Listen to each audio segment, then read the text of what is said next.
Bonsoir et bien entendu, dans toute la France, l'information la plus commentée depuis plus de 24 heures maintenant, c'est la libération des otages, la satisfaction quasi générale et puis les questions qui se posent sur le déroulement des conditions de leur libération ou de leur détention durant toutes ces années. Formidable, hein. Formidable ça. Il n'y a pas d'autre mot, hein. C'est sensationnel, c'est vrai que c'est bien. Ils avaient quand même une sale tête. Hein. Je suis très heureux pour eux, voilà, c'est une bonne nouvelle, ça faisait longtemps et surtout pour les familles, quoi. Eh ben, moi, je crois que c'est un heureux événement pour la famille. Ce que je me demande toujours, c'est pourquoi ça prend toujours autant de temps. Je crois que c'est aussi une bonne nouvelle pour le pays parce qu'on ne peut pas être sous la domination de groupes terroristes. Ça me touche que les gens qui vont travailler à l'étranger deviennent des otages, quoi, parce que c'est même plus de la politique. On ne sait pas trop les éléments qui ont permis cette conclusion, mais quel qu'il soit, il faut effectivement se réjouir de ce résultat. Mais je pense qu'il y en a d'autres et qu'on ne sait pas tout, et qu'il y en a encore qui attendent d'être libérés. La préparation des municipales à présent, chaque jour de petites infos, des précisions sur les velléités de ne pas rejoindre les grandes listes ou bien des rapprochements. Certaines alliances peuvent d'ailleurs surprendre, comme celle d'Ève Desjardins et de Richard Trinquier à Vissou, la représentante d'Europe Écologie Les Verts, avec l'ancien maire UMP qui, il y avait 5 ans, avait perdu son siège en raison d'une coalition de personnalités de droite menée par le socialiste Régis Roy-Chevalier, l'actuel élu de la ville. Le tribunal de grande instance d'Évry a tranché. L'administrateur provisoire de la copropriété géante de Grigny 2 reste en place. Un collectif de propriétaires mécontents avait engagé une procédure, et ce afin que AGI Associés soit relevé de ses fonctions. La raison, une mauvaise gestion, disait-on, dans le redressement financier de cet ensemble considérablement endetté. Audrey Coll. AGI Associés est reconduit pour 1 an. Depuis avril 2011, la copropriété géante de Grigny 2 est mise sous tutelle et gérée par cet administrateur provisoire. Des propriétaires mécontents avaient assigné le cabinet en justice pour protester contre leur travail. Ils étaient 63 copropriétaires, dont Isabelle Grenouillat, ancienne présidente du conseil syndical contre AGI Associés. Le tribunal de grande instance d'Évry a tranché, AGI Associés reste à la tête de la gestion de Grigny 2. Les juges permettent ainsi à l'administrateur de continuer sa mission de désendettement et condamnent la partie adverse à rembourser les frais de justice du cabinet, s'élevant à 4 000 €. Le collectif estime qu'il y a eu de nombreuses erreurs dans la gestion, des parkings inaccessibles qu'il continue à payer, des retards dans les appels de charges ou encore le non-rétablissement des comptes de 2009. Pour eux, la situation financière ne fait que s'aggraver. AGI Associés bénéficie donc encore d'1 an pour convaincre ses propriétaires mécontents.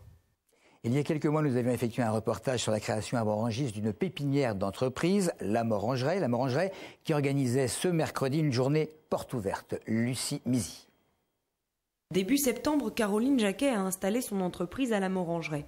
Pour elle qui cherchait un cadre et une structure, c'est la solution idéale. On agrémente un climat social en partageant par exemple la cafétéria avec les autres locataires. On échange, on partage et vraiment en un mois, même je dirais, on s'aide. C'est vrai que quand je suis arrivée là et qu'on m'a dit qu'il allait y avoir un coach de manière régulière, je me suis dit ça peut être que du plus sur moi. Ce coach, un accompagnement supplémentaire et innovant pour la nouvelle pépinière d'entreprise dont la responsable est fière. Chaque entreprise a un conseiller qui lui est attribué et ce conseiller jeune entreprise va accompagner le développement de l'entreprise. Depuis le 1er septembre, nous avons 5 entreprises qui se sont installées, 3 autres qui ont contractualisé également. Mais encore de nombreux bureaux restent vides. La Morangeraie peut accueillir jusqu'à 20 entreprises. Elle est donc en attente de l'installation de nouveaux porteurs de projets et chefs d'entreprise de moins de 4 ans.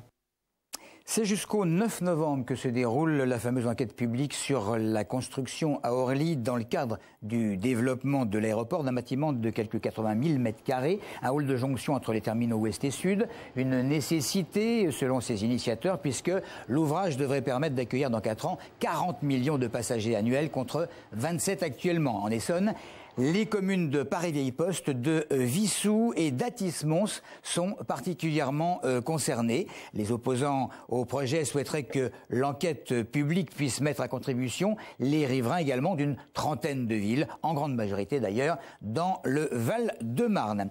Un communiqué du Parti communiste, un mot sur la situation chez AT France à Bondoufle. La fédération qui se satisfait, je cite, de l'aboutissement positif obtenu par les 35 salariés de l'entreprise, des salariés qui vont pouvoir continuer à travailler en France comme ils le demandaient. De plus, poursuit le communiqué, c'est le second point positif, l'entreprise va être prochainement convoquée par les services de la préfecture afin, dit-on, de clarifier les pratiques. Bref, le travail a repris, à suivre. On passe au salon du chocolat 2013 qui ouvrait ses portes au public ce matin à Paris. Malgré la présence accrue de grandes marques ces dernières années, les artisans chocolatiers essonniens continuent de répondre présents. Certains viennent même pour la première fois. Maxime Lemaine.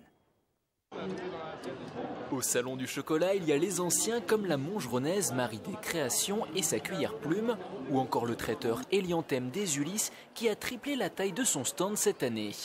Un véritable investissement pour l'entreprise qui réalise près de 2 mois de chiffre d'affaires en seulement quelques jours. Ici, c'est un salon qualitatif. Les gens qui viennent là, on peut discuter avec, on sent que il y a quand même, l'artisan est quand même considéré. Il y en a qui font dans le monumental. Cette sculpture de 4 mètres de haut a été réalisée par un artisan de Limours, Jean-Luc Decluseau, pour fêter les 100 ans de la marque Léonidas. Enfin, il y a ceux pour qui c'est la première fois, comme Damien Grousset. Après avoir travaillé un temps au Georges V à Paris, ce pâtissier chocolatier de 26 ans et sa femme ont repris une affaire ailleurs il y a 4 ans. Notre spécialité, le pavé d'hier, 2 couches de nougatine, un praliné au chocolat maison et un glaçage à l'ancienne comme les marrons glacés. Le salon, c'est surtout pour faire découvrir nos produits et montrer que la chocolaterie artisanale continue aussi. Simple curieux ou véritable amoureux du chocolat sous toutes ses formes, le salon vous accueille tous les jours de 10h à 19h jusqu'à dimanche. Voilà, c'est tout pour l'info. Merci de votre fidélité.